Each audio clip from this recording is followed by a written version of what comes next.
I'm sure you have seen some of the footage of that Qawm Luti Mukhannath, the enemy of Allah subhanahu wa ta'ala, who after attacking the masjid in California, basically decided to end himself and to end his partner also. They sent themselves to Jahannam, iyadhan billahi subhanahu wa ta'ala, expressway to Jahannam. You know what's very unfortunate? It is very unfortunate that many Muslimin nowadays, they are talking with this very weak language, right? They keep talking to the media that we are afraid, we are scared now, we cannot go to we don't feel safe anymore. Subhanallah al-Azim. This is the image you want to portray of this ummah. You want to portray an image of weak and vulnerable people. You think that's going to make your situation better?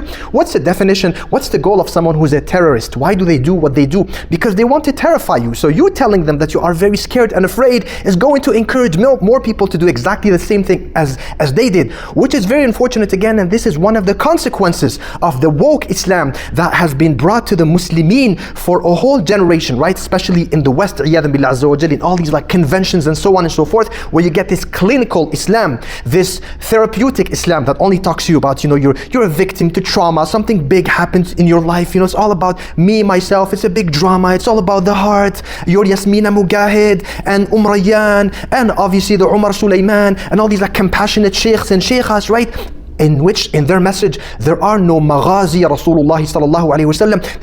They don't talk to you about the futuhat, the conquests, the time when the Muslims were very powerful. They don't talk to you about Surah Al-Ahzab. They don't talk to you about Surah Al-Hadid. They don't talk to you about Surah Muhammad sallallahu alayhi wasallam, about Surah Al-Anfal, about Surah Bara'ah, because they are just agents who are there to make us as Muslims become more and more and more weak and so attached to the dunya that we are so afraid of death. We are so afraid of danger. Do you think the companions of Rasulullah sallallahu alaihi wasallam, it was always like, safe and comfortable for them to go to the masjid? No. And the dalil for that, the proof for that, is that even Umar ibn al-Khattab radiallahu ta'ala anhu, he was killed by one of the enemies of Islam in Salat al-Fajr inside the masjid. This is life. We die in accidents, we die by heart attacks, we die being killed by our enemies, which obviously doesn't justify what they do. We should obviously stand up against them, but not to the point that we feel so frightened. And inshallah ta'ala, I'll tell you more about this in the next video.